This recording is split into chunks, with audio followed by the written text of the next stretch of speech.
Replacing a catalyst is quite expensive, and nipping the problem quite early on can save you an absolute fortune. This video is going to look specifically at the symptoms of a failing catalyst, hopefully allowing you to catch it before it becomes a major problem.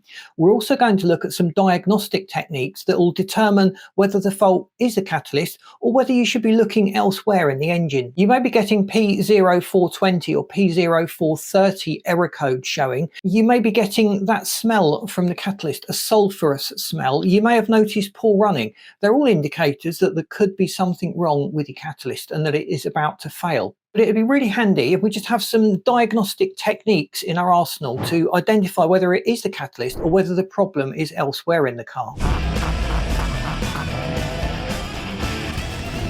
One of the easiest and most professional ways of determining a catalyst fault is measuring the pressure within the exhaust system. The easy way of doing this is to just pop out some of the O2 lambda sensors that we have in the exhaust system and just fitting a little pressure monitor. For most cars at idle, normal back pressure is about 1.5 psi. If you measure this before the catalyst and you're seeing figures over 3 psi, you've almost certainly got a blocked catalyst. That can be blocked with soot buildup, or the interior construction of the catalyst may have broken down through excessive heat caused by fuel being dropped into the catalyst and then burning, raising the temperature and actually melting the inside of the catalyst. Then you just take a pressure reading after the catalyst, and this will determine whether the blockage is maybe in the muffler or the silencer or elsewhere in the exhaust system, or it is the catalyst. If the figures you're getting just after the cat are very similar to just before, then it's not the catalyst. There's a problem further down in the exhaust. Another quick thing that we should be checking, even if we've got the P0420 or P0430 error codes, is just to check for no leaks in the exhaust. If you've got a leak in the exhaust, then the readings that the car is getting are going to be wrong, or it's going to assume there's a fault with the catalytic converter, and that's why you're getting the error code relating to that. What happens, you've got a crack in the exhaust system and it's allowing maybe fresh air into the exhaust, or it's maybe allowing the exhaust gases to escape.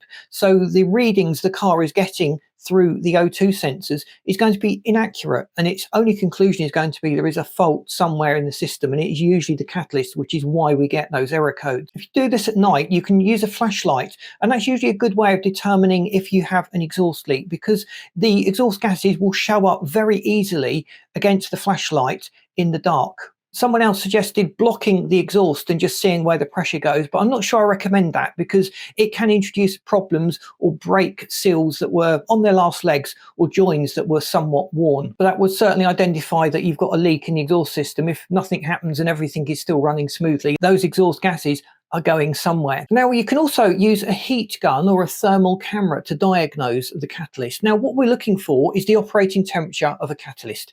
We need to know a few baseline figures, and it is going to vary slightly from car to car, and there are a few exceptions as I'll outline. Typically, the catalyst needs to be round about 300 degrees centigrade, and the common range is somewhere between 250 and 400 degrees centigrade. At that point, it is hot enough to start converting the gases. Now, interestingly, the temperature at the exit point of the catalyst is usually higher than at the entry point of the catalyst. You might even see temperature ranges of 350 to 600 degrees centigrade at some points when the engine has warmed up on the catalyst. Now, a thermal camera or a heat gun or a thermal sensor can tell you exactly what the catalyst is doing, and you want to take some readings around the catalyst at the start of the catalyst and at the end of the catalyst and just check that it is within those normal parameters. If the outlet is reading the same temperature as the inlet, the catalyst isn't working. The reactions going on inside the catalyst tend to elevate the exit temperatures, and that can be an indicator. Also, if you have extremely high temperatures showing on the catalyst,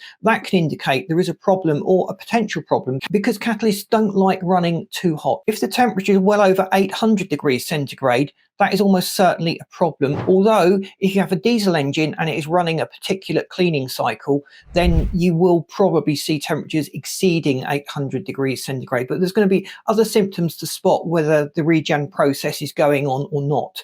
You may notice with the thermal camera or the temperature probe that there are certain areas of the catalyst that are cold, and that can indicate that inside maybe some of the honeycomb structure has started to break down. If it's cool, there's no heat running through it, and that's going to be a restriction in the exhaust system, and you are probably also going to be down on power.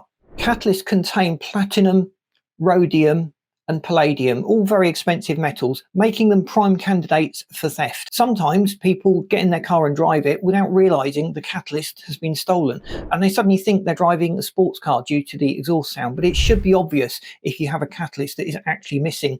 And the cost of replacement catalyst varies quite wildly, and a lot of the higher quality OEM replacement catalysts contain higher quantities of these expensive materials. They're slightly larger, the cell size may also be larger. It improves the overall flow through the exhaust, and people often fit these for the performance benefits they offer, but they still work efficiently and effectively as a catalyst. You may find that the cheap, smaller catalysts tend to fail more quickly or struggle to cope with the conditions that the engine is throwing at, and you do often get what you pay for, especially when it comes to replacement catalysts. Always find the root cause of the problem. A catalyst is effectively just a honeycomb that the exhaust gases run through, and the internal segments of the honeycomb are coated with exotic metals and materials, shall we say, that accelerate the conversion process, reducing the harmful emissions.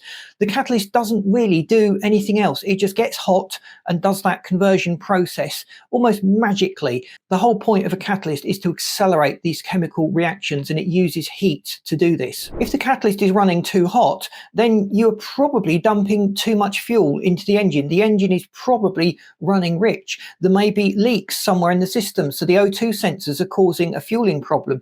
The injectors may be blocked or fouled, and instead of spraying a fine mist into the engine, they're spraying a jet of fuel that is not burning cleanly, and that's going to mean you're down on power, but you are also destroying the catalyst every time you drive a car in that poor condition. Head gasket failure can also cause leaks of coolant. If coolant gets into the engine and starts going into the catalyst, that can cause havoc inside the catalytic structure, and anything going into the catalyst that isn't generally exhaust gases will eventually just coat the catalyst, preventing the catalyst from doing its job and potentially even clogging it up. One thing we can do as a driver to avoid a lot of these problems is to use a high quality fuel with a good fuel cleaner additive in it, and also to avoid short trips. If we're doing a lot of short trips, the catalyst isn't getting up to operating temperature, and it's probably going to be operating inefficiently and starting to degrade with every trip, and that can lead to a very expensive repair that we could have avoided. I would say that if the catalyst has failed, we can't just go and replace it without finding out the root cause as to why it has failed. We should always ask that question. Do full diagnostics on the engine, do a full service, change the spark plugs, check that the engine is burning the fuel correctly, and if it isn't, address that problem. Otherwise the new catalyst you've just paid out for is going to degrade very, very quickly, and you'll have just wasted your money. I hope you found this video useful. Please boot that like button. If you haven't subscribed to the channel, we've got loads more little maintenance tips and diagnosis tips coming up, and I've lined up this video and this playlist that will help you to get the best out of your car in terms of performance and longevity. Thanks for watching. See you in these next videos.